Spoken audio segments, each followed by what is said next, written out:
भगवान ने लक्ष्मण को संकेत किया। लक्ष्मण जी ने बहुत बड़ा गड्ढा खोद करके तैयार किया और उसी गड्ढे में दोनों भाइयों ने मिल करके विराध को ढकेला और गड्ढे में पटक कर उसकी छाती के ऊपर भगवान श्री राम अपना पैर रख करके खड़े रहे और लक्ष्मण जी महाराज जल्दी जल्दी मिट्टी पाटते रहे। फिर दोनों भाइयों ने मिट्टी से उसको पाट करके बराबर करके पैरों से कुचल कुचल करके उस मिट्टी को कस दिया कि वो निकलने न पावे। समाधि दे दी महाराज उसको, जिंदा ही दफना दिया। और विराध ने कहा कि रक्षसाम गत सत्वानाम एस धर्म सनातनः। हे रघुनंदन, अन्य प्राणियों का तो अंतिम संस्कार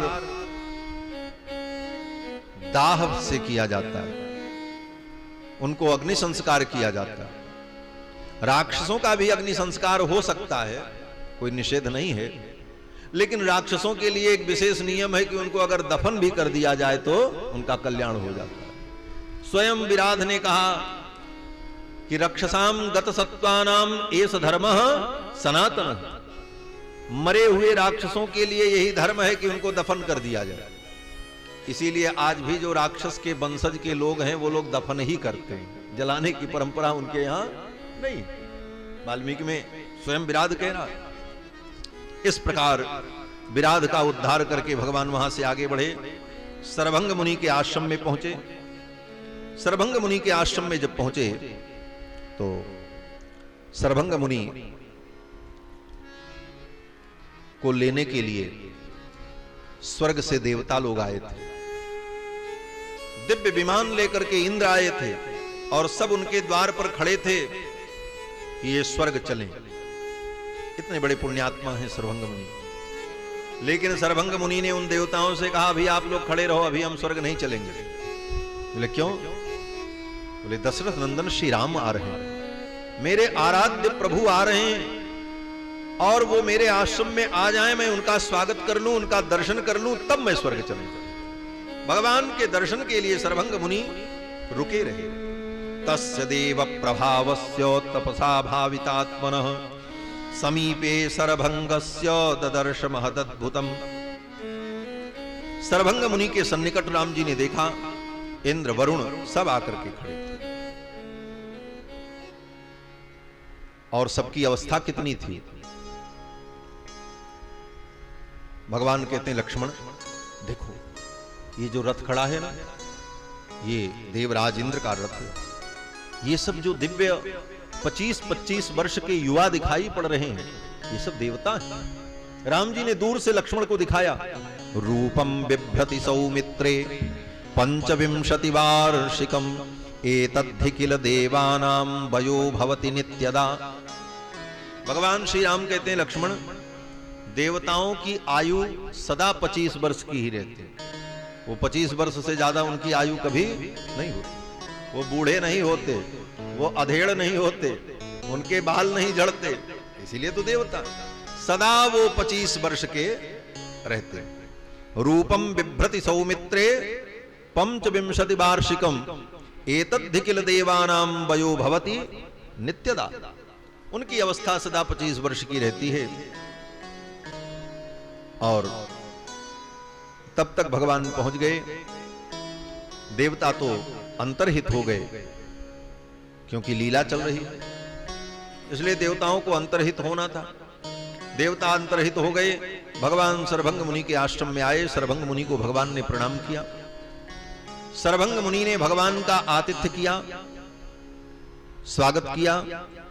और फिर सरभंग मुनि ने कहा कि हे प्रभु, आप मेरे आश्रम में आए, आज मैं धन्य हो गया।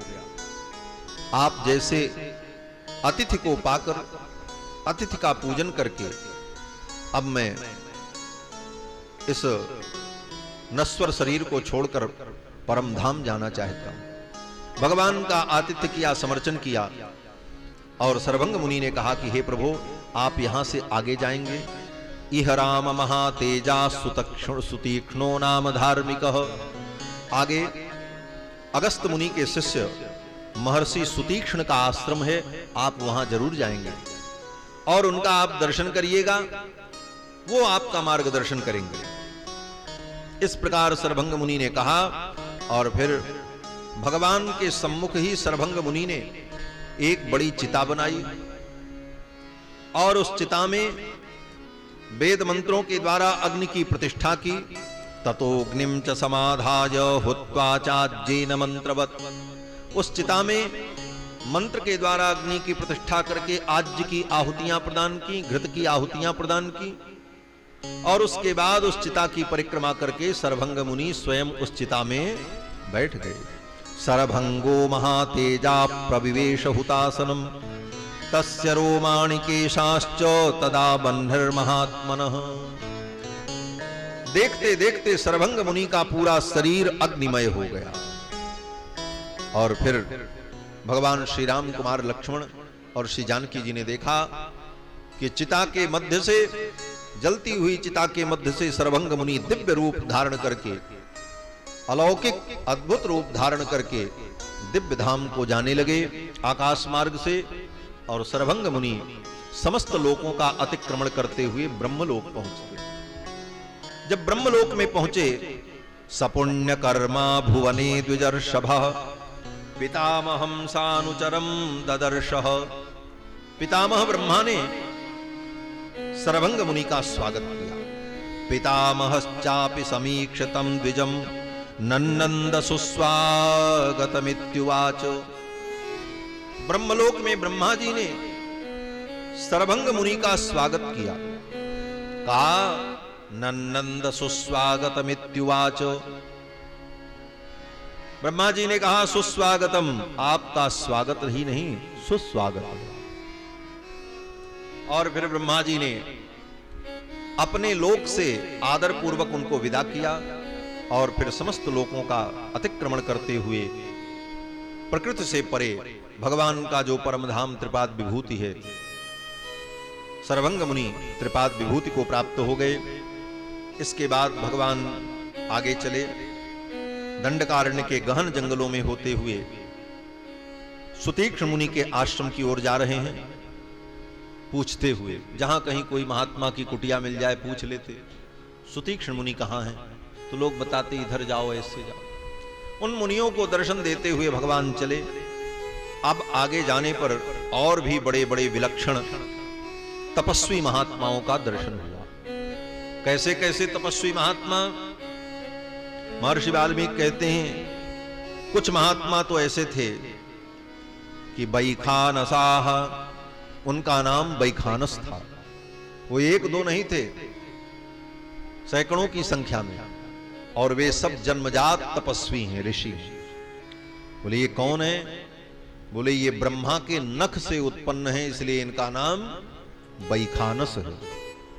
ब्रह्मा के नख से उत्पन्न हुए इसलिए ये बैखानस, इनके कोई माता पिता नहीं, ब्रह्मा के नख से ही उत्पन्न हुए।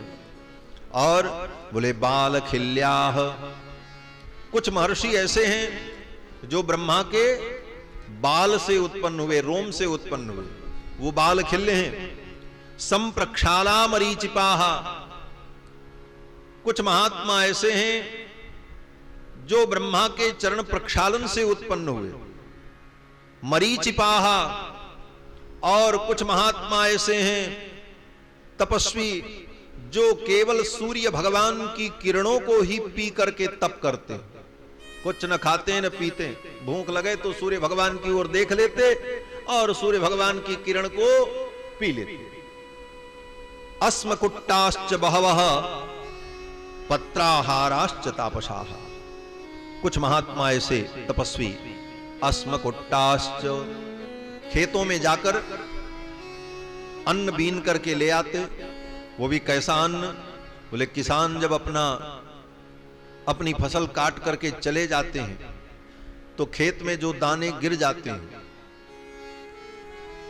उसको कहते हैं शिल, शिला कहते हैं ना, है? शिल, उसको शिल वृत्ति कहते हैं। और एक वृत्ति होती उंच, ये सबसे उत्तम वृत्ति मानी गई है महात्माओं के लिए, शिल वृत्ति और उंच वृत्ति। ये क्या है?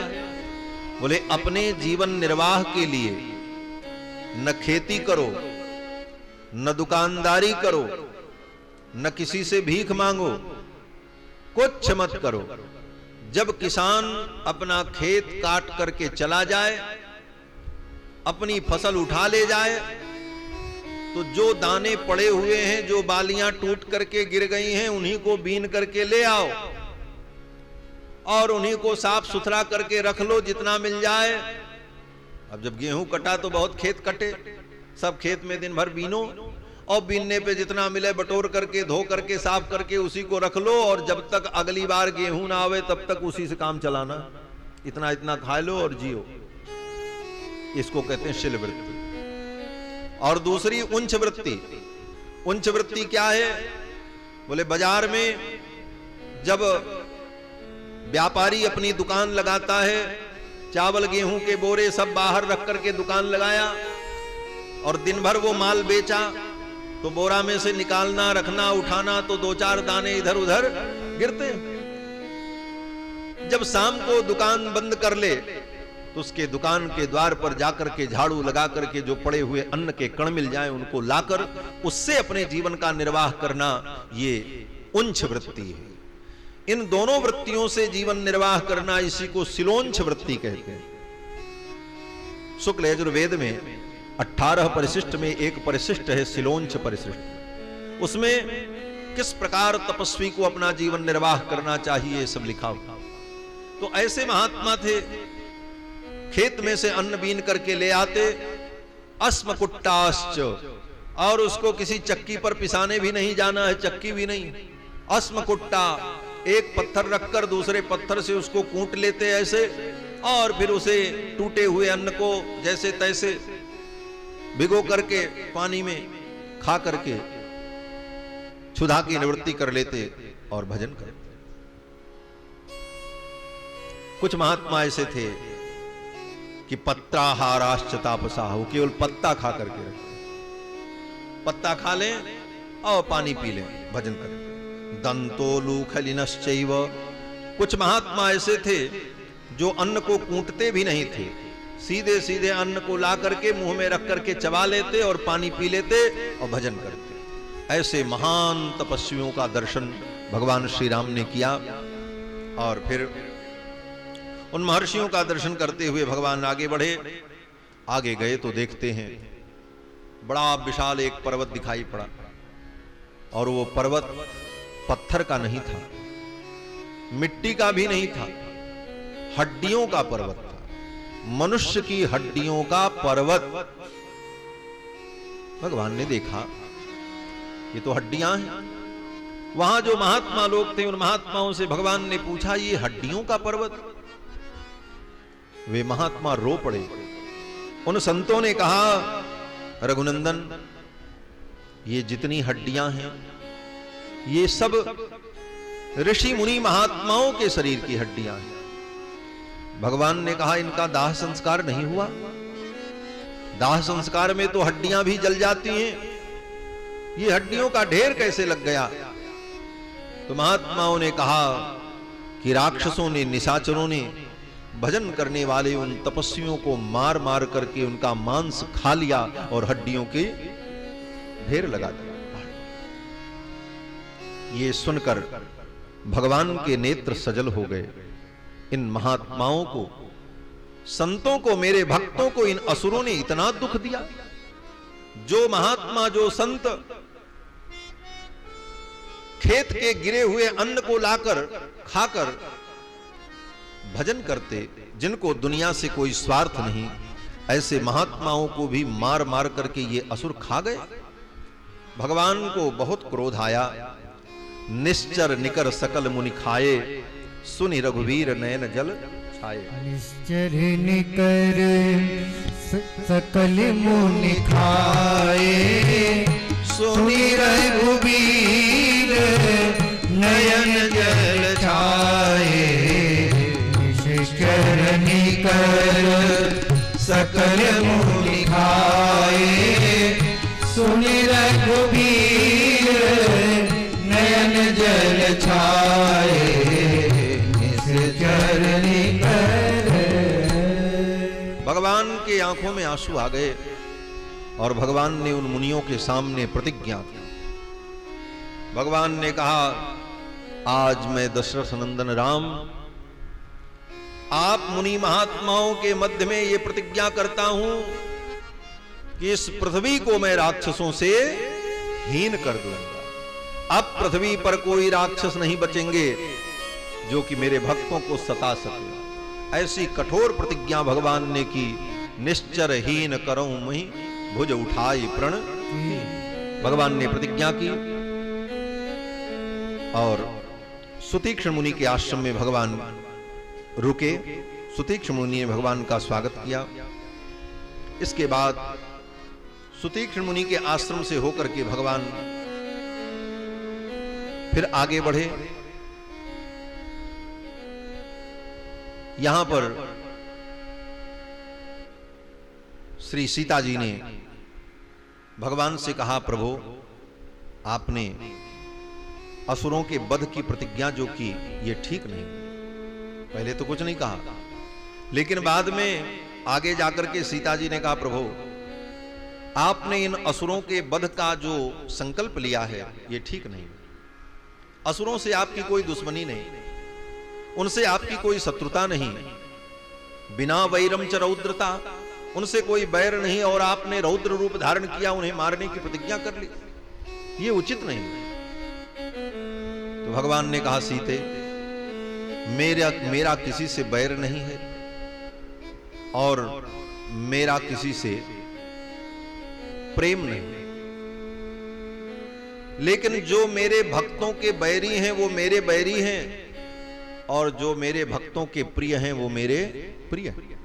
भगवान का अपना न कोई शत्रु है, न अपना कोई मित्र है, न भगवान का कोई अपना है, न भगवान का कोई पराया है। लेकिन भगवान के जो भक्तों के शत्रु हैं वही भगवान के शत्रु होते हैं, भगवान का कोई शत्रु नहीं। तो भगवान कहते हैं, सीते मैं अपनी प्रतिज्ञा का त्याग नहीं कर सकता। भगवान ने कहा कि अप्यहम जीवितम जहियाम, हे सीते मैं अपने जीवन को त्याग सकता हूं। अप्यहम जीवितम जहियाम त्वाम वा सीते सलक्ष्मणाम। हे सीते मैं तुम्हारा त्याग कर सकता हूं, लक्ष्मण को भी त्याग सकता हूं, लेकिन न तो प्रतिज्ञाम संश्रुत्य ब्राह्मणेभ्यो विशेषतः, इन ब्राह्मणों के सामने प्रतिज्ञा करके मैं अपनी प्रतिज्ञा छोड़ दूं, ये नहीं हो सकता। मैं तुम्हें त्याग सकता हूं, अपने प्राणों का त्याग कर सकता हूं, यहां तक कि अपने प्रिय लक्ष्मण का भी त्याग कर सकता हूं, लेकिन ब्राह्मणों के सामने की गई अपनी प्रतिज्ञा का मैं त्याग नहीं कर सकता। न तो प्रतिज्ञाम संश्रुत्य ब्राह्मणेभ्यो विशेषतः, इसलिए सीते मैं इस पृथ्वी को असुरों से रहित कर दूंगा। भगवान की इस कठोर प्रतिज्ञा को सुनकर के श्री जानकी जी चुप हो गए। क्या करते? भगवान ने स्पष्ट कह ही दिया कि हम तुम्हें भी छोड़ सकते हैं, लक्ष्मण को भी छोड़ सकते हैं, लेकिन हम प्रतिज्ञा नहीं छोड़ेंगे।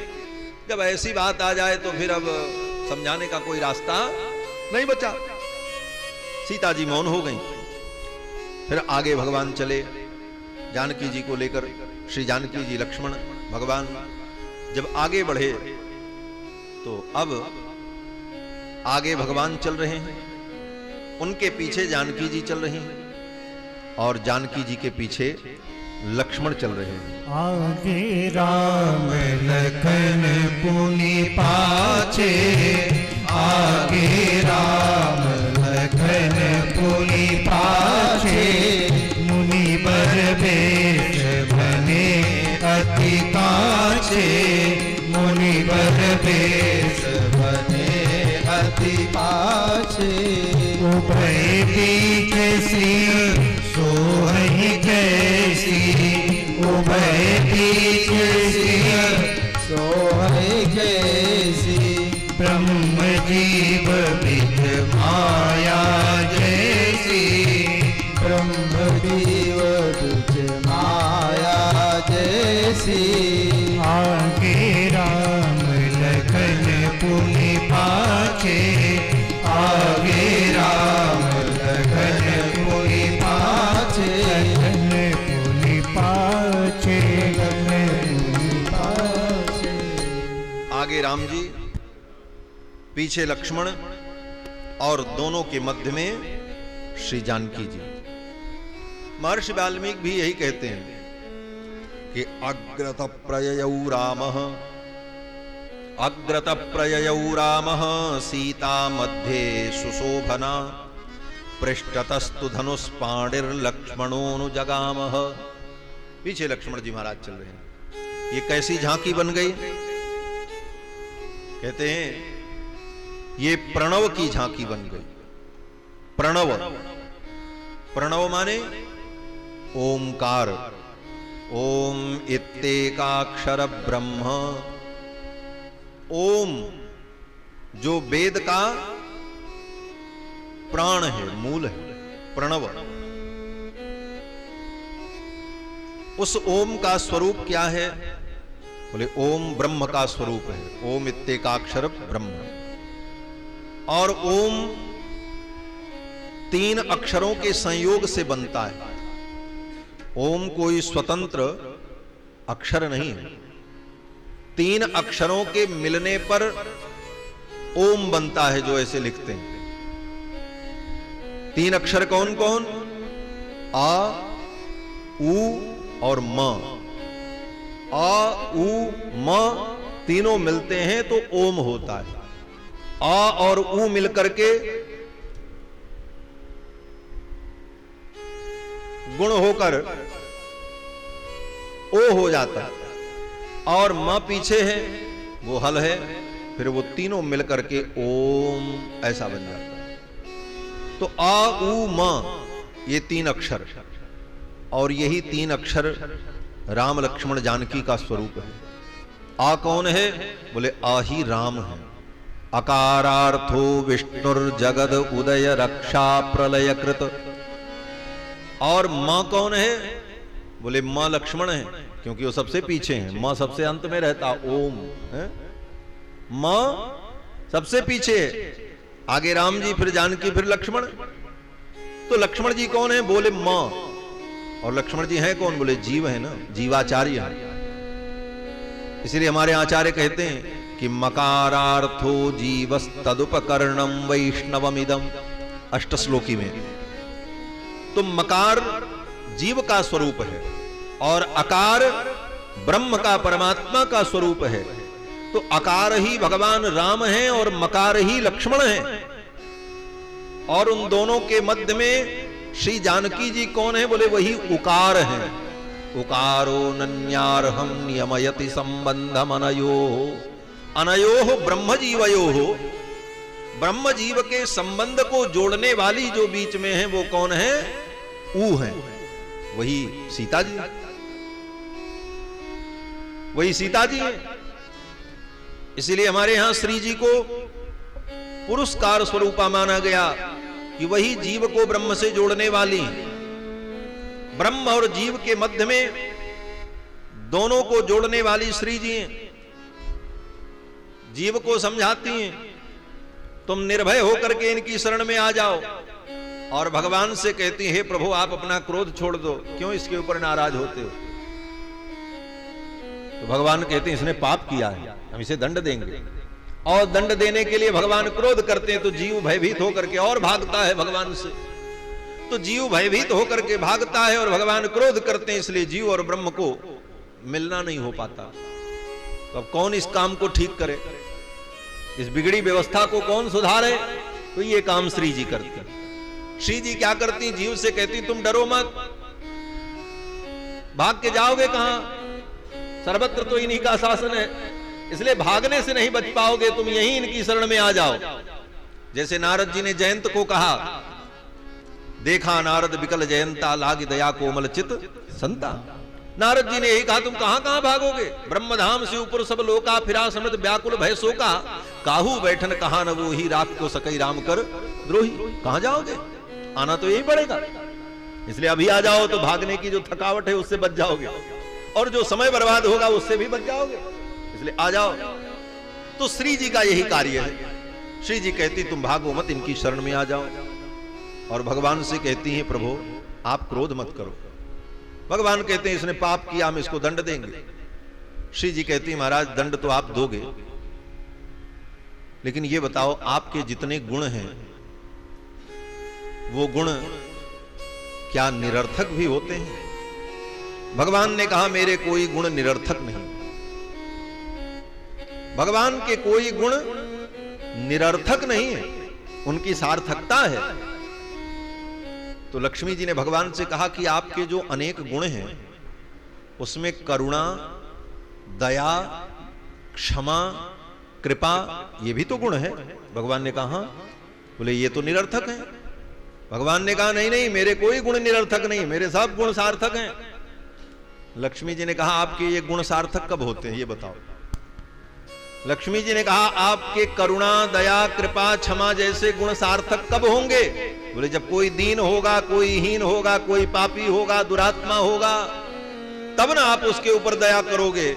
और जब आप उसका निर्णय ही करोगे कि इसने पाप किया है, इसको हम सजा देंगे, तो फिर दया कहां है, फिर करुणा कहां है, फिर क्षमा कहां है? क्षमा तो तब है जब कोई अपराध करे और हम उसके अपराध को जानने के बाद भी उसे क्षमा करें, तब वो क्षमा गुण सार्थक है। तो लक्ष्मी जी कहती हैं प्रभु आपका ये क्षमा, दया, करुणा, ये जो दिव्य गुण हैं, ये सब गुण किस दिन काम आएंगे? इसका उपयोग आप कब करोगे? अगर संसार में पापी नहीं होंगे तो फिर आपके ये गुण व्यर्थ हो जाएंगे, और ब्रह्म का एक भी गुण व्यर्थ हो जाए ऐसा संभव नहीं। तो आपके गुण को सार्थक होने की यही विधा है कि आप इसके ऊपर कृपा करें। इस प्रकार भगवान को समझा करके उनके क्रोध को शांत कर देती हैं और जीव को समझा करके उसके हृदय में भगवान के चरणों में आने की हिम्मत पैदा कर देती हैं। इस प्रकार जीव भगवान की शरण में आ जाता है और भगवान की कृपा का पात्र बन जाता है। इसलिए हमारे आचार्य कहते हैं, लक्ष्मी जी जो कहती हैं वही हमारे आचार्य कहते हैं। कारण बोले लक्ष्मी जी भी तो आचार्य ही हैं, वहीं से हमारी आचार्य परंपरा शुरू होती है। लक्ष्मीनाथ समारंभाम नाथयामुन मध्यमाम अस्मदाचार्य पर्यंताम वंदे गुरु परंपरा। तो लक्ष्मी जी जो कहती हैं वही हमारे आचार्य कहते हैं प्रभु अगर ये पापी न होता, ये पतित न होता तो आप पतित पावन न कहलाते। आप पतित पावन कब कहलाओगे? आपकी ये बिरुदावली किस दिन काम आएगी? भाई भगवान की बिरुदावली है ना, बिरुदावली माने वो नाम के आगे पीछे विशेषण का पुछल्ला लगाना। बड़े बड़े पुछल्ले लोग लगाते हैं, अनंत श्री विभूषित, पदवाक्य प्रमाण पारावारीण, परमहंस इत्यादि विरुद्ध विभूषित। तो उसी प्रकार भगवान का पुछल्ला भी बहुत बड़ा है। सौशील्य, वात्सल्य इत्यादि अनंत अनंत गुणों की चर्चा है। तो भगवती कहती है महाराज ये पतित पावन जो आपका विरुद्ध है ये किस दिन काम आएगा? इसीलिए तो भक्तों ने कहा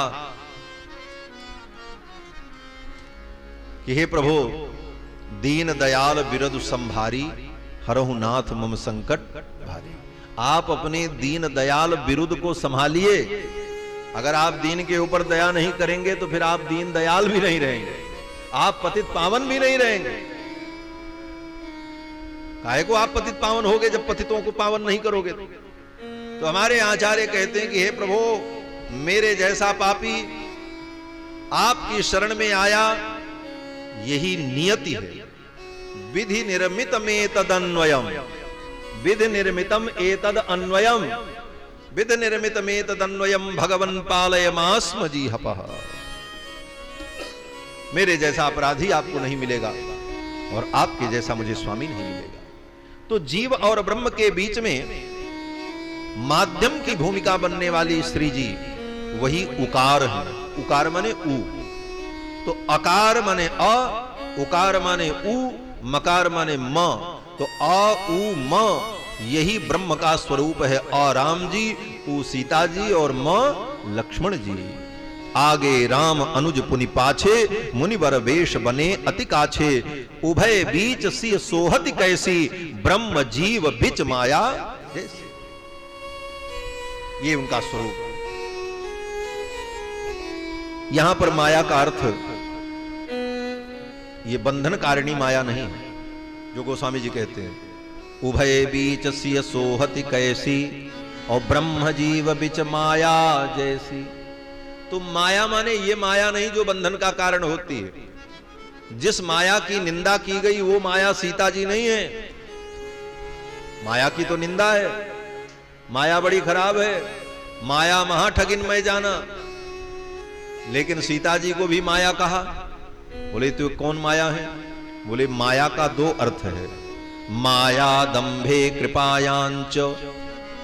माया दंभे कृपायांच, माया सत्य असत्य में सत्य का आभास करा देने वाली शक्ति, उसका नाम माया। दंभ को भी माया कहते हैं और कृपा को भी माया कहते हैं। कृपा का भी एक नाम माया है। और उसी माया शब्द से बिगड़ करके हमारे अवधी भाषा में माया शब्द बना है। तो हमारे यहां आज भी कहते हैं किसी के ऊपर किसी को दया लगती तो बोले इनको देख करके बड़ी माया आती है, कहते ना माया लगती है, ये हमको बड़े मायाते हैं। मायाते हैं माने बहुत प्रेम करते हैं, दया करते हैं। तो माया दंभे कृपायांच, माया शब्द का अर्थ दंभ कृपा और माया तो है ही। तो माया का अर्थ कृपा है। तो उभय बीच सी सोहति कैसी ब्रह्म जीव बिच माया जैसी। तो यहां पर जो सीता जी के लिए माया शब्द का प्रयोग है वो कृपा के अर्थ में है। भगवान की कृपा का साक्षात रूप अगर कोई है तो भगवती श्री जानकी है, जो कृपा करके जीव को भगवान के शरण में लगा देती है। इस प्रकार भगवान आगे चले अनेक मुनियों के साथ में। और जा कहां रहे? बोले अगस्त मुनि के आश्रम में जाना चाहते मिलने के लिए। अगस्त मुनि के आश्रम में जाने के लिए भगवान चले। रास्ते में एक बहुत बड़ा सरोवर पड़ा। उस सरोवर का नाम था पंचापसर। उस पंचापसर सरोवर के तट पर जब भगवान श्री राम पहुंचे, साथ में मुनि महात्मा भी थे, सुतीक्ष्ण मुनि भी थे। तो उस सरोवर से संगीत की ध्वनि आ रही। उस तालाब के लहरों से, तालाब के जल से गीत संगीत प्रकट हो रहा था। गीत वादित्र निर्घोषो न तो कश्चन दृश्यते, दिखाई कोई नहीं पड़ रहा था। बढ़िया राग रागिनियां सुनाई पड़ रही थी, नृत्य हो रहा है ऐसा अनुभव हो रहा था, लेकिन दिखाई कोई नहीं पड़ रहा था। न कश्चन दृश्यते। तो राम जी ने पूछा मुनियों से कि भाई इस सरोवर से ऐसी ध्वनि क्यों आ रही है? तो मुनि महात्माओं ने कहा कि इस सरोवर का नाम है पंचापसर और इस सरोवर के अंदर एक महर्षि रहते हैं जिनका नाम है मांडकर्णी। मांडकर्णी नाम के मुनि इसी सरोवर के अंदर रहते हैं। उनका बहुत बड़ा आवास है, चारों तरफ पानी है लेकिन भीतर में उनका दिव्य आवास है, महल है। और वो अकेले नहीं रहते, वहां उनके साथ 5 अप्सराएं रहती हैं और वो अप्सराएं नृत्य गान करती रहती हैं और महर्षि उनके नृत्य गान को सुन करके आनंदित होते रहते हैं। 5 अप्सराएं वहां रहती हैं, इसलिए इसका नाम पंचापसर है। भगवान श्री राम ने पूछा ये अप्सराएं यहां क्यों रहती हैं? तो मुनियों ने बताया कि मांडकर्णी मुनि घोर तप कर रहे थे। उनकी तपस्या को देखकर इंद्र को लगा कि कहीं ये मेरा स्वर्ग तो नहीं लेना चाहते। अगर कोई महात्मा तप करने लग जाए तो सबसे पहले इंद्र को परेशानी होती, कहीं हमारा स्वर्ग न ले ले। उसको अपने स्वर्ग की ही चिंता पड़ी रहती, कहीं हमारे स्वर्ग के लिए तो नहीं तप कर रहा। तो पता लगाएं, उसके चित्त के भाव को जाने, ये सोचने की उनको जरूरत नहीं, सीधा काम इसकी तपस्या बिगाड़ दो बस। और बिगाड़ने के लिए उनके पास सब उपाय तो है ही है।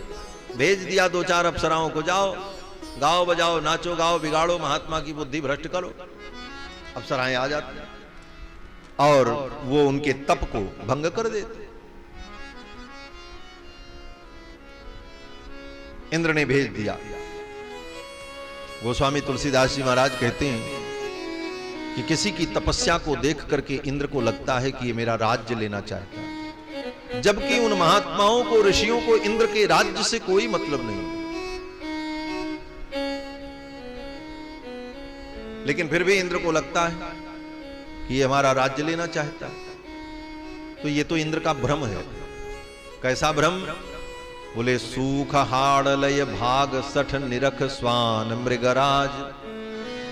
जैसे कुत्ता सूखी हड्डी लेकर के भागता है कि कहीं कोई मेरी हड्डी छीन न ले।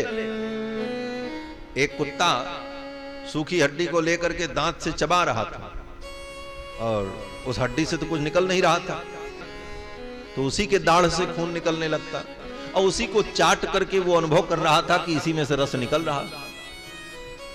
तब तक उधर से शेर आ गया, एक बब्बर शेर। उस शेर को देख करके वो कुत्ता अपनी हड्डी लेकर के भगा और उसने ये सोचा कि ये शेर हमारी हड्डी छीनने आ रहा है। अब सोचो कुत्ते की सोच कितनी तुच्छ है। वो बब्बर शेर वो तुम्हारी हड्डी लेकर के क्या करेगा? वो उसके काम की है ही नहीं। अगर उसे खाना ही होगा तो वो किसी बड़े गजराज का शिकार कर लेगा, किसी वृषभ का शिकार कर लेगा, किसी बड़े जंतु का शिकार करके भरपेट आहार करेगा। वो तुम्हारी हड्डी के लिए क्यों लालायित होगा? लेकिन कुत्ते को तो यही लगता है कि मेरी हड्डी लेने आ रहा है। उसी प्रकार ये मुनि महात्मा जो तपस्या के द्वारा सब कुछ सामर्थ्य प्राप्त कर सकते हैं, ऐसे महात्मा तुम्हारे स्वर्ग की कामना क्यों करेंगे? उनको स्वर्ग की क्या पड़ी है? स्वर्ग की उनको क्या जरूरत है? लेकिन इंद्र को लगता है कि ये मेरे स्वर्ग के लिए तप कर रहा।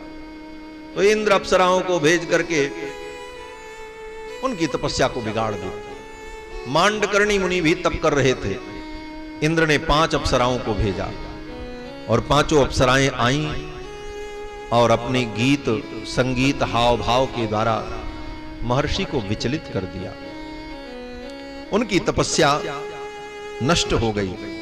जब तपस्या नष्ट हो गई तो वो अप्सराएं जाने लगी। जब जाने लगी तो मांडकर्णी मुनि ने कहा कि अब तुम मेरी अनुमति के बिना नहीं जा सकते। जब मेरी तपस्या चली गई तो अब मैं तुम्हें नहीं जाने दूंगा। अब तो तुमको यहीं रहना पड़ेगा। अब रोज तुम गाओ और बजाओ, यही तुम्हारा काम है।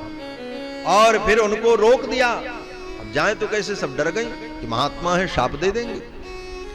ताश्चैवाप सरस पंच मुनेह पत्नी त्वमागताः। वो 5 अप्सराएं मांडकर्णी मुनि की पत्नी बनकर के उन्हीं के आश्रम में रह गईं। तटाके निर्मितम तासाम तस्मिन् अंतर्हृतम गृहम तत्रैवाप सरस पंच निवसन्त्यो यथा सुखम। और वही सब गाती बजाती रहते। फिर तो भगवान श्री राम ने उस सरोवर की परिक्रमा की, मांडकर्णी मुनि को प्रणाम किया, फिर वहीं मुनि के आश्रम में ठहर गए। अब यहां पर भगवान ने लगभग 10 वर्ष व्यतीत किया है। 10 वर्ष की कथा को महर्षि वाल्मीकि ने मात्र 4 श्लोकों में समाहित कर दिया। क्या कह करके? बोले क्वचित परिदशान मासान एक संवत्सरम क्वचित। कहीं भगवान 5 महीना रहे, कहीं 1 साल रहे। कच्चित चतुरो मासान पंच खच्च परान क्वचित। कहीं 5 महीना रहे, कहीं 6 महीना, कहीं 4 महीना। इस प्रकार से तत्र संवत्सरस्तस्य मुनीन आश्रमेषु वै रमतश्चानुकल्पेन ययुः संवत्सरा 10। वहीं सुतीक्ष्ण मुनि के आश्रम के इर्द गिर्द 1-2 कोस के अंदर 10 वर्ष व्यतीत किया भगवान ने। कभी यहां कुटी बना लेते, कभी थोड़ी दूर जाकर के, कभी उधर कभी उधर। इस प्रकार उसी क्षेत्र में 10 वर्ष का समय राम जी ने व्यतीत किया। इसके बाद दक्षिण दिशा की ओर भगवान जाना चाहते हैं। अगस्त मुनि के आश्रम में, अगस्त मुनि का दर्शन करने के लिए। अगस्त मुनि के आश्रम में जब जाते हैं तो लक्ष्मण जी को अगस्त मुनि की महिमा का वर्णन करके सुनाते हैं। भगवान ने कहा ये अगस्त मुनि बड़े तपस्वी, और इन्हीं के प्रताप से जो कुछ महात्मा बचे हैं सो बचे हैं, नहीं तो राक्षस इनको भी मार करके खा जाते। दक्षिण दिशा तो पूरी राक्षसों की ही दिशा है ना। दक्षिण दिशा राक्षसों की ही दिशा है, इसीलिए दक्षिण दिशा के अधीश्वर कौन है? यमराज। इसीलिए कहते हैं कोई काम दक्षिण में नहीं करना। और आज विचार करते हैं लोग, दक्षिण पूरा असुरों का ही क्षेत्र, उसको याम में दिशा कहते हैं। याम में माने यमराज की दिशा है, यमराज उसके अधीश्वर है। और ये सब राक्षस बोले सब यमराज के चेला चाटी है, तो सब साम्राज्य उन्हीं का था। और उन्होंने कितने असुर देव ऋषियों को, मुनियों को मार करके खा लिया। ये तो अगस्त मुनि कृपा करके उधर गए, तब जो कुछ बचा है सो आज बचा है। और अगस्त मुनि गए क्यों? बोले मजबूरी थी। ये विंध्याचल पर्वत जो है, ये विंध्याचल पर्वत अगस्त मुनि का शिष्य है। एक दिन नारद जी आए और नारद जी ने विंध्याचल पर्वत को समझा दिया। कहा देखो पर्वत तो तुम भी हो और पर्वत गंधमादन भी है, लेकिन सूर्य गंधमादन पर्वत की परिक्रमा करके जाते हैं, उसका अतिक्रमण नहीं करते। और तुम्हारा इतना विशाल रूप है कि उत्तर भारत से लेकर के दक्षिण भारत तक तुम हो, और तुम्हारे इतने बड़े स्वरूप को सूर्य भगवान सीधे लांग जाते हैं, ऐसे पार कर जाते हैं, तुम्हारा अतिक्रमण कर देते हैं सूर्य। लेकिन गंधमादन पर्वत का वो अतिक्रमण नहीं करते, तुमको सम्मान नहीं देते। सूर्य भगवान गंधमादन को इतना सम्मान देते हैं, जबकि तुम पर्वतराज हो। अब विंध्याचल को लगा कि ये तो सही कह रहे, सूर्य की इतनी हिम्मत हो मुझे पार करके जाएं, अब हम उनको पार नहीं करने देंगे, वो हमारी परिक्रमा करके जाएंगे। अब विंध्याचल पर्वत बढ़ने लगा, अब बढ़ते बढ़ते बढ़ते बढ़ते विशाल रूप। अब सूर्य भगवान को समस्या, अब कैसे वो गमनागमन करें, रोज उनको आना जाना है, उनके मार्ग में बाधक बनने लगा। तब सब देवता लोग अगस्त मुनि के पास गए, बोले महाराज आपका चेला है, आप समझाओ, ये विंध्याचल पर्वत आपका चेला है, आपके समझाने पे मानेगा, बाकी किसी की तो मानेगा नहीं। देखो चेला कितना भी अच्छा हो, सर्वगुण संपन्न हो, लेकिन गुरु की आज्ञा का पालन न करे, उनकी बात न माने, तो गुरु को कभी प्रिय नहीं होता, चाहे वो कितना भी सद्गुण संपन्न क्यों नहीं हो। और उसके अंदर सब दुर्गुण हो, लेकिन अपने गुरु की आज्ञा में अगर वो विश्वास रखता है तो वो गुरु को सदा प्रिय रहता है, गुरु की सदा कृपा उसके ऊपर बनी रहती है। विंध्याचल पर्वत बहुत बड़ा गुरु भक्त। अगस्त मुनि आए, अगस्त मुनि को लेट करके साष्टांग प्रणाम किया। लेटा महाराज, और दक्षिण से उत्तर की ओर लेटा। उसका मुख जो है विंध्याचल बनारस के पास मिर्जापुर जनपद में वो उसका मुख है, वहीं पर विंध्यवासिनी देवी निवास करती हैं। और उसका पैर कहां है? बोले दक्षिण भारत तक, वहां तक फैला हुआ है। जितनी विंध्य की घाटियां हैं, जितने पर्वत हैं, पठार, वो सब विंध्य की ही श्रृंखला है। वो आज तक ऐसे ही लंबा लेटा हुआ है भारत के मध्य में। भूगोल पढ़ने वाले जानते हैं भूगोल की इस स्थिति को। तो अगस्त मुनि ने कहा कि अब तुम इसी प्रकार दंडवत किए रहो साष्टांग, जब तक मैं लौट करके ना आऊं। और अगस्त मुनि उधर से घूम करके चले आए दक्षिण भारत, उसके पैर की ओर। आज तक उत्तर गए ही नहीं। अगर वो उत्तर भारत चले जाते तो विंध्याचल पर्वत फिर उठ करके खड़ा हो जाता। तो इतना बड़ा गुरु भक्त है कि वो आज भी लेटा हुआ है। उसकी गुरु भक्ति पर प्रसन्न होकर के ही भगवान ने विंध्याचल के ऊपर कृपा की। विंध्याचल पर्वत का ही शिखर चित्रकूट है, जिस चित्रकूट में भगवान ने निवास किया। विंध्याचल का ही एक अंग गोवर्धन भी है। ये सब पर्वतमालाएं विंध्याचल का ही अंग हैं, और भगवान ने विंध्याचल को अपनी लीला स्थली बनाया, इसलिए कि विंध्याचल के अंदर गुरु भक्ति थी, गुरु के प्रति समर्पण था। तो अगस्त मुनि चले गए दक्षिण दिशा में। तो अगस्त मुनि जब दक्षिण में चले गए तो राक्षस इनसे बहुत डरते थे महाराज। राक्षस ऋषियों को खा जाते थे और अगस्त मुनि बोले, अगस्त मुनि उन राक्षसों को खा करके पचा देते थे। बोले जैसे को तैसा मिले हैं, जो जैसा उसको वैसा मिले तब उसको समझ में आता है। तो अभी तक राक्षस सोचते थे कि हम ही किसी को खा जाते हैं, अब तो हमको भी खाने वाला आ गया, इसलिए सब डर गए महाराज। दो बड़े बड़े राक्षस थे, आतापी बातापी, दोनों भाई बड़े बदमाश। ऋषि मुनियों को निमंत्रण देते, आओ हमारे यहां भोजन करने। ब्राह्मण का वेश बना करके श्राद्ध का निमंत्रण दे करके ऋषियों को बुला लेते, और एक भाई भोजन बनावे और एक भाई श्राद्ध करने बैठ जाए। जब श्राद्ध संपन्न हो जाए तो एक भाई उन ब्राह्मणों को भोजन करावे ऋषियों को, और दूसरा जो बदमाश वो क्या करे, बोले उसी भोजन में घुस जाए माया के द्वारा, और महात्मा लोग जब भोजन करें तो उनके पेट में चला जाए, और जब पेट में चला जाए तो दूसरा भाई जो उसका वो कहता, आतापे निष्क्रमस्वेति, अरे आतापी बाहर आओ। और जो ही वो बुलावे आतापी बाहर आओ तो भैया मैं आ रहा हूं ऐसा कह करके ऋषि का पेट फाड़ करके बाहर निकल आओ। ऋषि महात्मा मर जाए, फिर दोनों भाई खा ले। इस प्रकार अनेक ऋषियों को मार डाला। एक दिन धोखे से निमंत्रण दे दिया अगस्त मुनि को। अगस्त मुनि गए निमंत्रण खाने के लिए और निमंत्रण खाया। वो बदमाश बातापी उसके पेट में चला गया। बातापी जब पेट में चला गया तो उसके भाई आतापी ने कहा कि बातापी निष्क्रमस्वेति, अरे बातापी बाहर निकलो। लेकिन वो नहीं निकला। फिर बोला बातापी निष्क्रमस्वेति, नहीं निकला।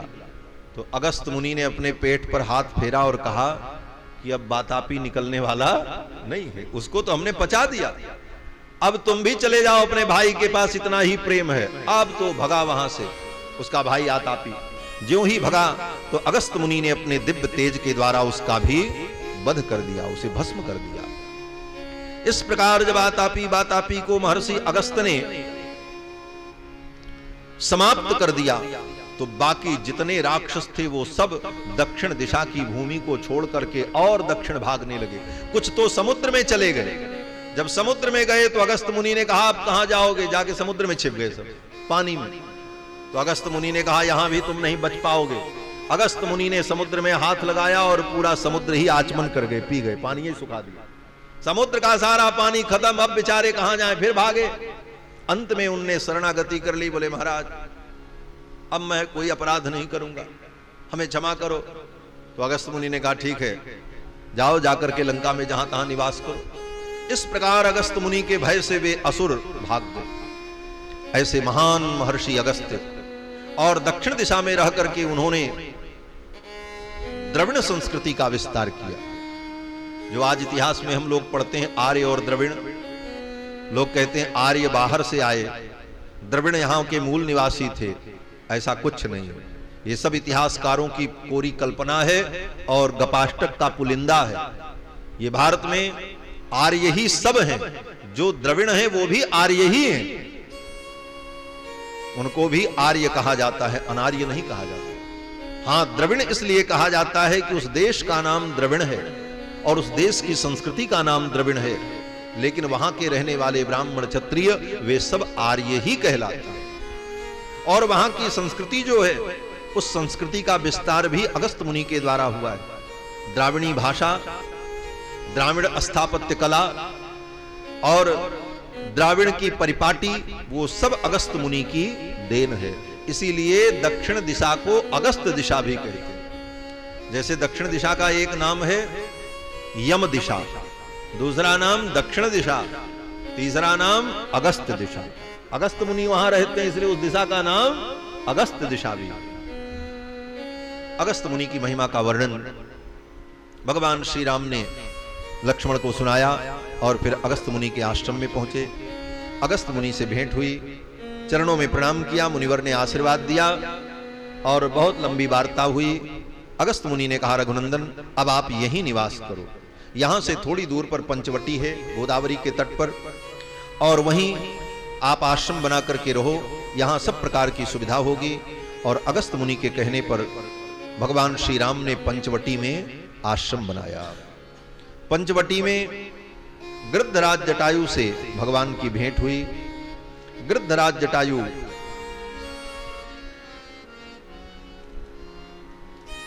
श्री दशरथ जी महाराज के मित्र हैं। इस संबंध के कारण गृद्धराज जटायु भगवान के लिए भी आदरणीय है और पिता के समान पूज्य है।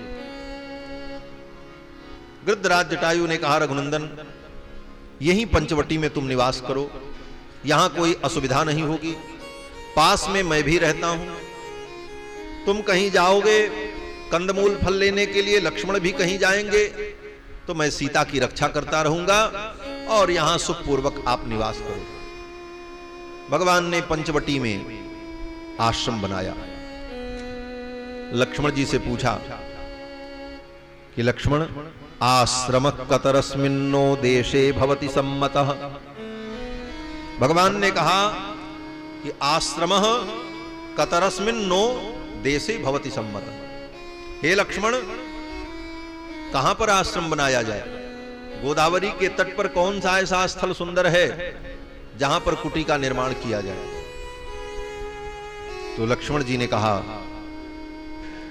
कि प्रभु, मैं तो आपका सेवक हूं और सेवक को अपनी रुचि व्यक्त करने का भी अधिकार नहीं होता। सेवा धर्म बहुत कठिन है हमारा। लक्ष्मण जी कहते हैं, मैं कैसे कहूं कि आप कहां पर कुटी बनाओ? रमते यत्र वैदेही त्वमहं चैव लक्ष्मण तादृशो दृश्यताम देशः सन्निकृष्ट जलाशयः। भगवान राम ने कहा, लक्ष्मण, तुम्हारा मन जहां रमण करे, जहां सीता को अच्छा लगे और जहां पर सन्निकट में जल हो, सुविधा हो, वहां पर आश्रम बनाया जाए। तो लक्ष्मण जी ने कहा कि परवानस्मिका कुस्थत्वयि वर्ष शतम स्थिते स्वयं तु रुचिरे देशे क्रियताम इति माम वद। स्वयं तु रुचिरे देशे, आपको जहां पर रुचि हो आप उस स्थान का निर्णय कर दो, मैं कुटी बना दूं। मैं अपनी क्या रुचि बताऊं? सेवक की कोई रुचि नहीं होती, सेवक को अपनी रुचि कहने का अधिकार भी नहीं होता। लक्ष्मण की इस भक्ति को देखकर भगवान प्रसन्न हुए और भगवान ने कहा, लक्ष्मण, यहां पर समतल भूमि है, यहां से गोदावरी भी सन्निकट है, यहीं पर कुटी का निर्माण करो। फिर तो लक्ष्मण जी ने सुंदर दिव्य कुटिया बनाई। ऐसी सुंदर कुटिया बनाई कि उस कुटिया को देखकर भगवान प्रसन्न हो गए और भगवान ने लक्ष्मण को हृदय से लगा लिया और हृदय से लगा करके कहा कि प्रीतोस्मिते महत् कर्म त्वया कृतमिदं प्रभो। हे लक्ष्मण, तुमने अत्यंत प्रिय कार्य किया है। प्रदेयो यन्निमित्तम ते, अब इसके बदले में मैं तुमको क्या दूं? ऐसा सुंदर कार्य तुमने किया, ऐसी सुंदर कुटी बनाई, इसके बदले में मैं तुमको क्या दूं? इस उपकार के बदले में मैं तुम्हारा क्या उपकार करूं? और वास्तव में भगवान को कभी कभी अपनी प्रतिज्ञा से पीछे हटना पड़ता, मजबूरी हो जाती है, और यह बड़ी विलक्षण मजबूरी है जो कोई विज्ञ प्राणी ही समझ सकता है। गीता में भगवान ने प्रतिज्ञा तो की कि जे जथा माम प्रपद्यन्ते तांस तथैव भजाम्यहम्। जो मुझको जैसे भजेगा मैं उसको वैसे भजूंगा, ये भगवान की प्रतिज्ञा है। लेकिन इस प्रतिज्ञा का निर्वाह करना भगवान के लिए लोहे के चने चबाना हो जाता है, बड़ी मजबूरी होती। बोले क्या मजबूरी होती? बोले जे जथा माम प्रपद्यन्ते तांस तथैव भजाम्यहम्। जो मुझको जैसे भजे मैं उसको वैसे भजूं, ये प्रतिज्ञा है। तभी प्रत्युपकार होगा, लेकिन यह भी भगवान करने में समर्थ नहीं हो पाते। हनुमान जी महाराज ने जब जानकी जी का पता लगाया और लौट करके आए, तो हनुमान जी के इस कार्य को देखकर भगवान बड़े प्रसन्न हुए और भगवान ने कहा, हनुमान, अब मैं तुम्हारे इस कार्य के बदले में तुम्हारा प्रत्युपकार क्या करूं? मैंने कह तो दिया कि जे जथा माम प्रपद्यन्ते तांस तथैव भजाम्य हम, जो मुझको जैसे भजता उसको मैं वैसे भजता हूं, लेकिन ये मैं कर नहीं पाता हूं। बोले क्यों? बोले करेंगे तो प्रत्युपकार होगा, और प्रत्युपकार का स्वरूप क्या है? बोले सामने वाले व्यक्ति ने जैसा उपकार तुम्हारे ऊपर किया वैसा ही उपकार तुम उसके ऊपर करो, तब न जे जथा माम प्रपद्यन्ते तांस तथैव भजाम्य हम, ये सिद्ध होगा, तभी प्रत्युपकार होगा। तो हनुमान जी ने सीता जी का पता लगाया, भगवान का ये कार्य किया, इसका प्रत्युपकार भगवान हनुमान जी का कैसे कर सकते हैं? बोले अब कर ऐसे सकते हैं कि अब हनुमान जी की पत्नी हो और उनकी पत्नी का कोई रावण हरण करे, और तब राम जी दूत बन करके जाए, वो काम करके लौट के आके बतावें, तब हनुमान जी को प्रसन्नता हो, तब प्रत्युपकार हो, तब न होगा प्रत्युपकार।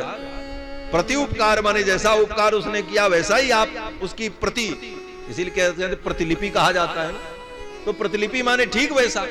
तो वो प्रत्युपकार तभी संभव है कि जब हनुमान जी के ऊपर ऐसी विपत्ति आवे, हनुमान जी भी दीनहीन बन करके रोएं और वो शरण में जाएं, और तब भगवान उनकी पत्नी का पता लगा करके उनको बतावें, तब वो किया गया उपकार का प्रत्युपकार होगा।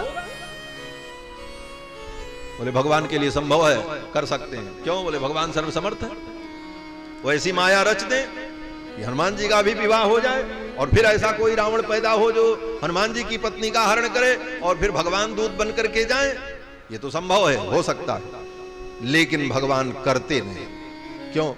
बोले भगवान कहते हैं कि इस प्रत्युपकार को करने के लिए, उपकार के बदले में मैं उपकार करके उसके उपकार के ऋण से मैं उऋण हो जाऊं, इतने मात्र के लिए मैं अपने भक्त के ऊपर विपत्ति डाल दूं। क्यों? बोले जब विपत्ति आएगी तभी ना उपकार किया जाएगा, भाई विपत्ति में ही तो उपकार का महत्व होता है।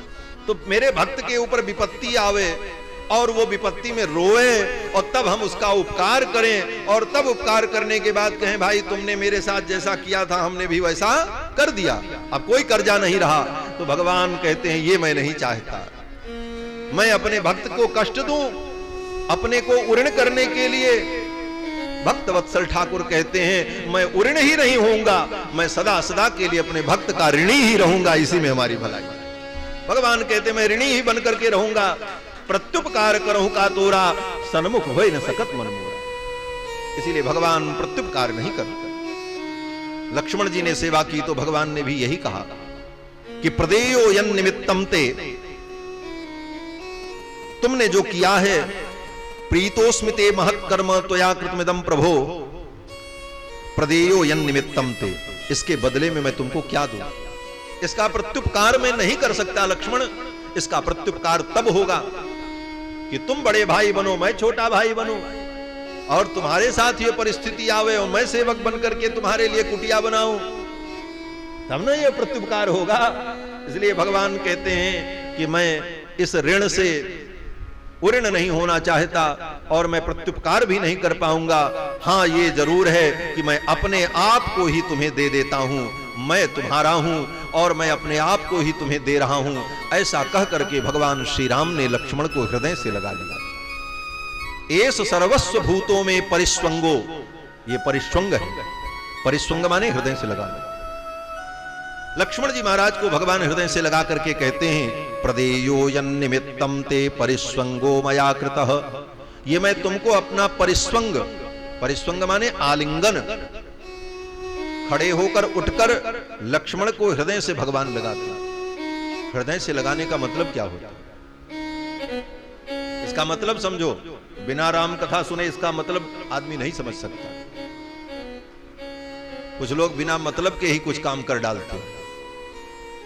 होली के दिन में जिससे हो उसी से गले लग रहे हैं, क्या बोले होली मिल रहे हैं, ईद के दिन ईद मिल रहे हैं, हमारे गले में लगे हुए।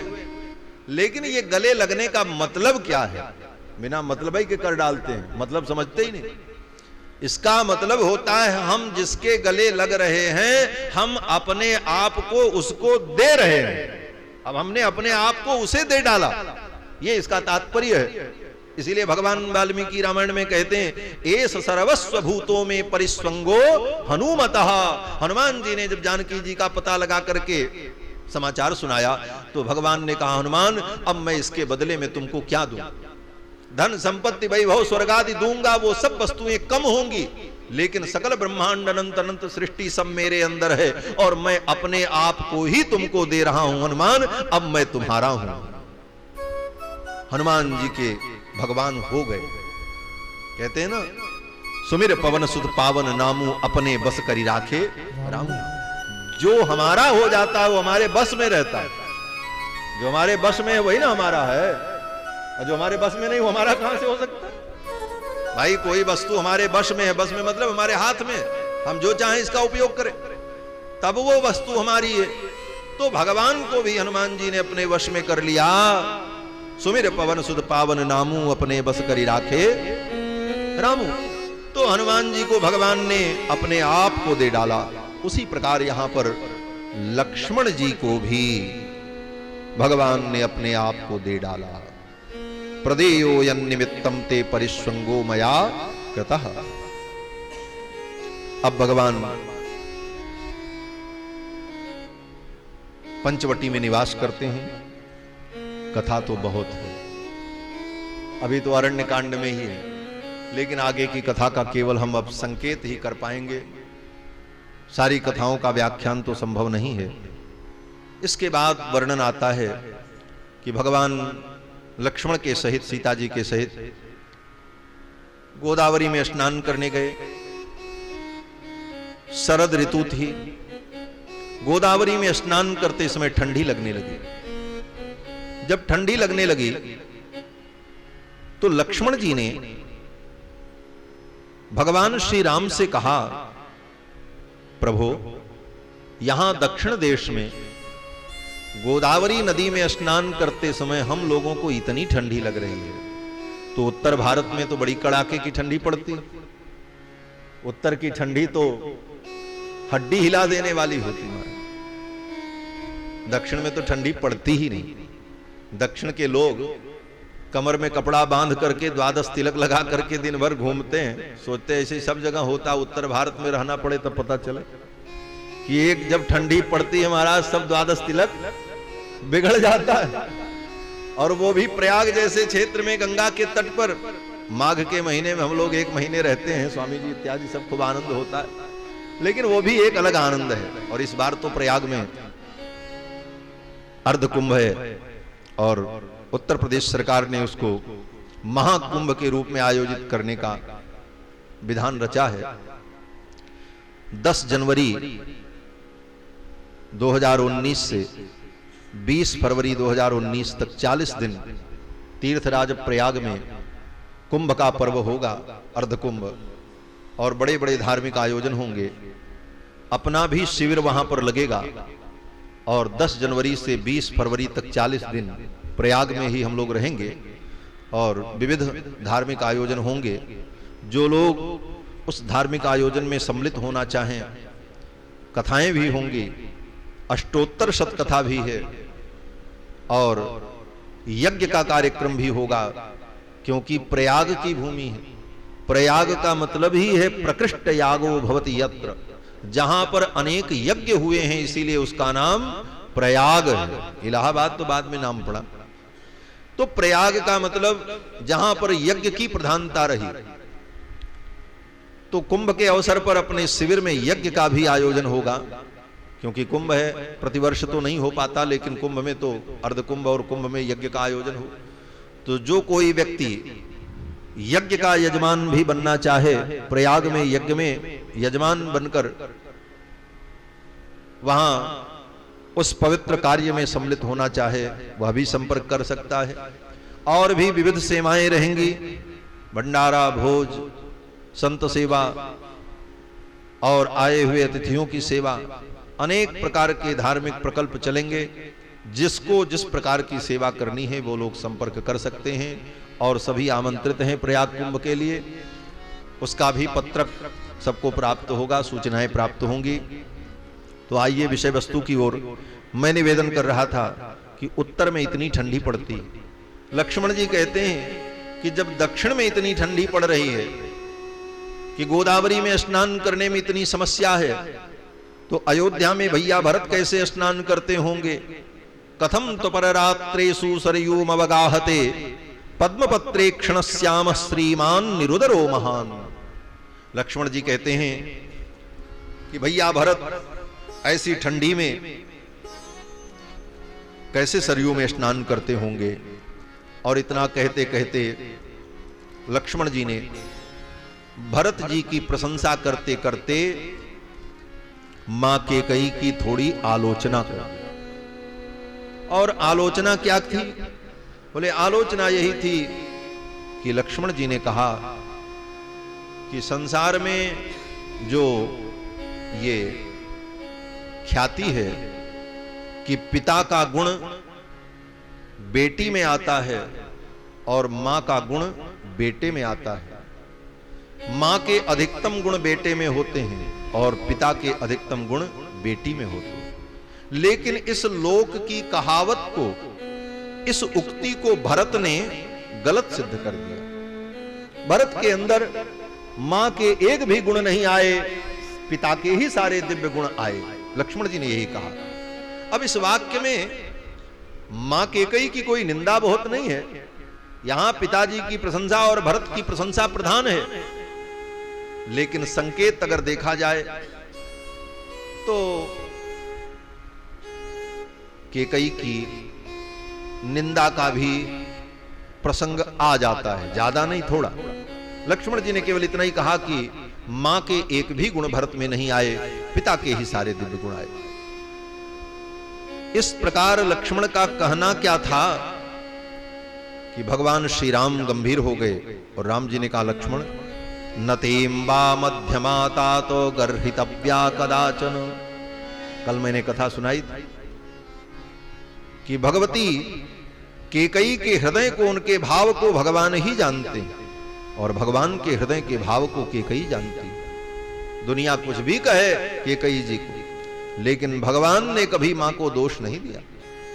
भगवान ने लक्ष्मण को डांट दिया, लक्ष्मण नतेम्बा मध्यमाता तो गर्हितव्या कदाचन, कभी मेरी मां की तुम निंदा मत करना।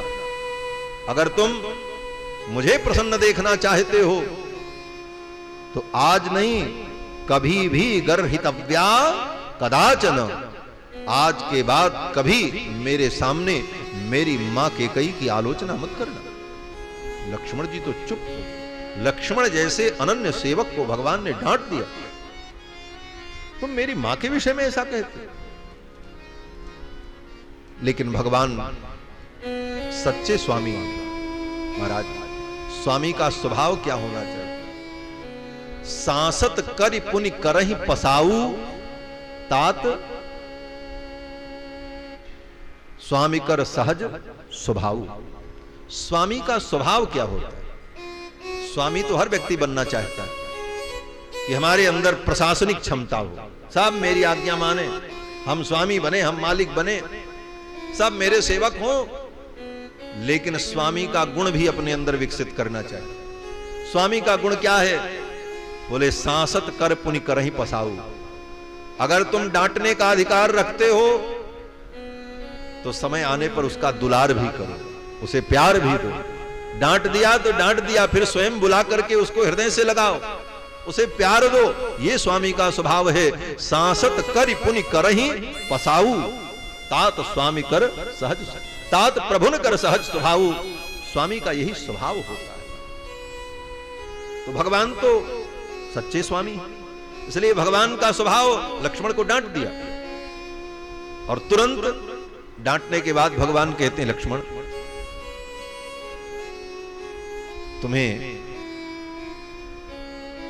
तुमने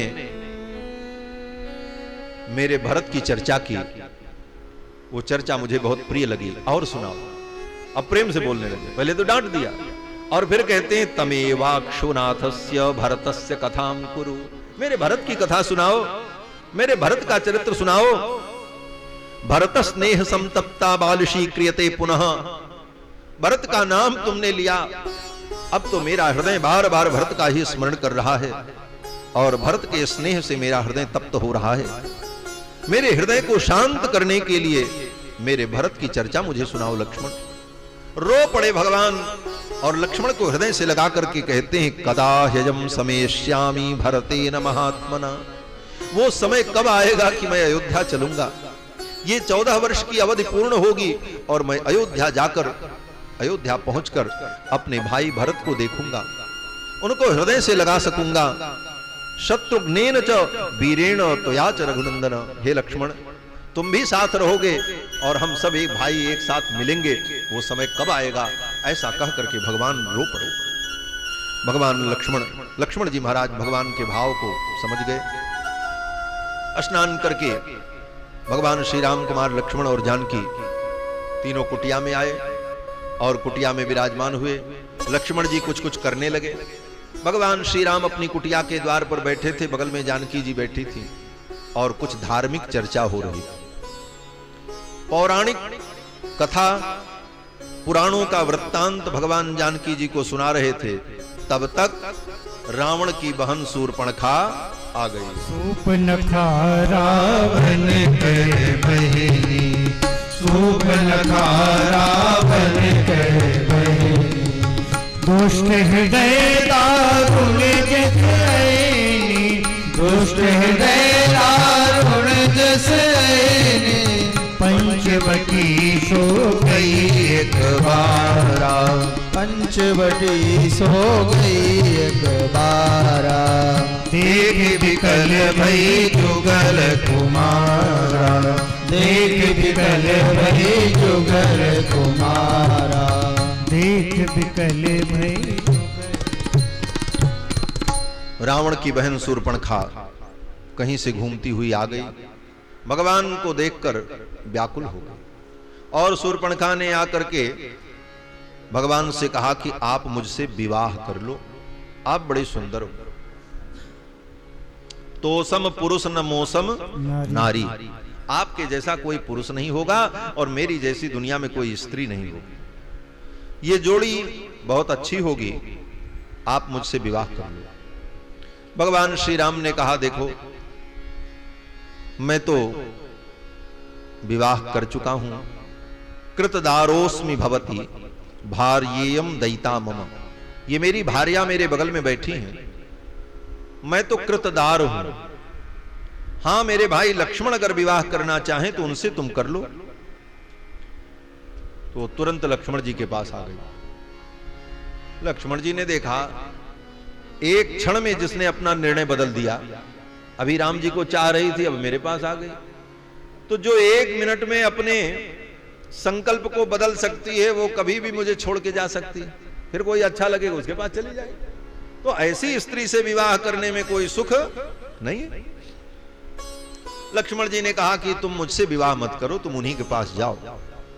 कथम दासस्य मे दासी भार्या भवितुमिच्छसि, तुम मुझ दास की पत्नी बनना चाहती, मैं तो पहले से इनका दास हूं, मुझे एक क्षण की फुर्सत नहीं। झाड़ू लगाना, फूल पत्ती ले आना, बर्तन माजना, भोजन बनाना, कंदमूल फल लाना, ये सब काम रात दिन मुझे करना पड़ता है। तो मैं तो स्वयं इनका दास हूं और तुम मेरी पत्नी बनोगी तो तुम मेरी दासी बनोगी। तो दास की दासी बनने से तुमको सुख नहीं मिलेगा, तुम तो स्वामी की पत्नी बनो तो तुमको सुख मिलेगा, और स्वामी तो यही है, ये तो चराचर के स्वामी, जाओ उन्हीं के पास। लक्ष्मण जी ने भेज दिया, लेकिन शूर्पणखा की हिम्मत नहीं हो रही थी आने की। शूर्पणखा ने कहा मैं तो गई थी वहां, लेकिन उन्होंने तो मना कर दिया, उन्होंने कहा मेरी पत्नी मेरे साथ है, मैं विवाह नहीं करूंगा। तो लक्ष्मण जी ने सोचा कि ये भगवान के पास जाए तभी इसका कल्याण होगा। तो लक्ष्मण जी ने कहा जाओ जाओ, वो तो ऐसे ही कहते हैं, वो तुमसे विवाह कर लेंगे। बोले उनकी पत्नी पहले से उनके पास है। तो लक्ष्मण जी ने कहा एताम विरूपाम असतीम, तुम चिंता मत करो, वो जो पत्नी उनकी पहले से है ना, वो बड़ी विरूपा है, वो सुंदर नहीं है, तुम बहुत सुंदर हो, वो तुमको देखते ही उनको भूल जाएंगे। एताम विरूपाम असतीम और करालाम निर्णतो दरीम, और वो जो उनकी पत्नी पहले से है वो बड़ी भयानक है, कराला है, निर्णतो दरीम भार्याम वृद्धाम, और वो बहुत बूढ़ी हैं, तुम तो अभी जवान हो। भार्याम वृद्धाम परित्यज्य, अपनी उस बूढ़ी भार्या को छोड़ करके त्वाम एवैस भजिष्यति, वो तुम्हारा भजन करेंगे, तुमसे विवाह कर लेंगे, जाओ। अब इस पंक्ति का बड़ा गंभीर अर्थ है। कहते हैं कि लक्ष्मण जी ने ऐसा जानकी जी के विषय में क्यों कहा। बोले जानकी जी के विषय में तो लक्ष्मण जी ने ठीक कहा, लेकिन जो अर्थ मैंने कहा ये अर्थ शूर्पणखा को समझ में आया। राम जी लक्ष्मण जी जो कह रहे हैं उनका अर्थ दूसरा है। उनका अर्थ क्या है? बोले लक्ष्मण जी कहते हैं एताम विरूपाम, माने सीता जी कैसी हैं? बोले विरूपाम। विरूपाम माने विशिष्ट रूप संपन्नाम, जिनसे सुंदर दुनिया में कोई हो नहीं सकती। असतीम, असतीम माने सीता जी जैसी कोई पतिव्रता दुनिया में हो नहीं सकती, जिनके समान दूसरी कोई सती नहीं हो सकती। असतीम। करालाम, करालाम माने जो देखने में तो बड़ी कोमल हैं लेकिन वो समर्था हैं, वो जो चाहे वो कर सकती हैं। उद्भव स्थित संहार कारिणीम क्लेशहारिणीम करालाम। और भार्याम वृद्धाम, वो उनकी वृद्ध भार्या हैं। वृद्ध भार्या का मतलब शरीर से बूढ़ी नहीं, वृद्ध माने बहुत पुरानी, अनादिकाल से वही उनकी पत्नी है। श्री जी जानकी जी लक्ष्मी जी भगवान की कब से पत्नी है? बोले अनादिकाल से। तो लक्ष्मण जी कहते हैं वो अनादिकाल से उनकी पत्नी है। एताम परित्यज्य, ऐसी सुंदर स्त्री को, ऐसी पतिव्रता स्त्री को, और इतने दिनों से जो साथ में है, ऐसी स्त्री को परित्यज्य छोड़ करके तो आमे वही समझिष्यसि, तुमसे विवाह करेंगे? कभी नहीं करेंगे। ये तात्पर्य है इसका। लक्ष्मण जी ये कहते हैं तुमसे तो कभी नहीं करेंगे, लेकिन उसको समझ में आया कि हमसे ब्याह करेंगे। जैसे उच्चारण के भेद से वाक्यार्थ में भेद हो जाता, केवल स्वर का भेद होता है बस, उसको काकू कहते हैं। जैसे एक ही वाक्य है आए थे, तो यही वाक्य बोलने का लहजा बदल जाए तो प्रश्न बन जाता है, और बोलने का लहजा बदल जाए तो यही उत्तर बन जाता है। आए थे तो ये उत्तर है। किसी ने पूछा राम आए थे, उसने कहा आए थे। और अगर प्रश्न बनाना हो आए थे तो ये प्रश्न हो गया, मानो पूछ रहा आए थे अर्थात आए थे कि नहीं आए थे, वो प्रश्नवाचक बन गया। शब्द वही है, केवल उच्चारण के स्वर में अंतर होने से अर्थ बदल जाता। तो लक्ष्मण जी के कहने का जो ढंग था वो बदल गया और उसका दो तात्पर्य हो गया। आई शूर्पणखा भगवान के पास, भगवान ने कहा मैं तो विवाह नहीं करूंगा, मैंने तो पहले ही वचन दे दिया। फिर लक्ष्मण जी के पास गई, लक्ष्मण जी ने फिर राम जी के पास भेजा। अंत में शूर्पणखा ने सोचा कि इनके साथ सीता है इसीलिए विवाह नहीं करना चाहिए। तो शूर्पणखा ने सोचा पहले इसको मैं खा करके खत्म कर दूं, तब तो हमसे विवाह करेंगे। शूर्पणखा ने कहा महाराज आप लगता है अपनी पत्नी सीता से डरते हैं, तो आप चिंता मत करो, मैं इसे खा करके समाप्त कर देती हूं, फिर आप मुझसे विवाह कर लेना। ऐसा कह करके सीता जी का भक्षण करने के लिए दौड़ी। तब तक राम जी ने लक्ष्मण जी को इशारा कर दिया, लक्ष्मण जी ने अपनी तलवार से शूर्पणखा का नाक कान काट लिया। लक्ष्मण अति लाघव सो नाक कान बिनु कीन, लक्ष्मण अति लाघव सो नाक कान बिनु कीन, ताके कर रावण कह मनौ चुनौती दीन, ताके कर रावण कह मनौ चुनौती दीन, आ मनौ चुनौती दीन, आ मनौ चुनौती दीन। शूर्पणखा के नाक कान को भगवान ने कटवा दिया। अब वो चिल्लाती उद्यम्य बाहुम गर्जंतीम ननाद विविधान नादान यथा प्राविशतो यदः, जैसे वर्षा ऋतु में बादल गरजते हैं उसी प्रकार चिल्लाती गर्जना करती हुई भाग गई। खरदूषण के पास गई। खरदूषण आए 14,000 राक्षसों को लेकर के, सबको राम जी ने मार डाला। कैसे? बोले ऐसी माया फेरी कि देख ही परस्पर राम करि संग्राम रिपुदल लरि मरे। देख ही परस्पर राम करि संग्राम रिपुदल लरि मरो, देख ही परस्पर राम करि संग्राम रिपुदल लरि मरो। सुर मुनि सभय प्रभु देखी माया, नाथ अति कौतुक करो। सुर मुनि सभय प्रभु देखी माया, नाथ अति कौतुक करो। देखहि परस पर राम करे, संग्राम रिपुदल धरि मरो। देखहि परस पर राम करे, संग्राम रिपुदल लरि मरो। हाँ लरि मरो, हाँ लरि मरो। 14,000 राक्षस आपस में लड़कर के मर गए। खरदूषण को भगवान ने मार दिया। इसके बाद शूर्पणखा रोती चिल्लाती लंका पहुंची, रावण के सामने अपना दुख सुनाया। रावण ने सोचा कि राम को कैसे मारा जा सकता है। शूर्पणखा ने कहा एक उपाय है। बोले क्या? बोले उनके साथ जो उनकी पत्नी सीता है उसका हरण कर लो, उसके वियोग में वो इतने दुखी हो जाएंगे कि रो रो करके स्वयं मर जाएंगे, उनको मारने नहीं पड़ेगा। यही सलाह दिया शूर्पणखा ने।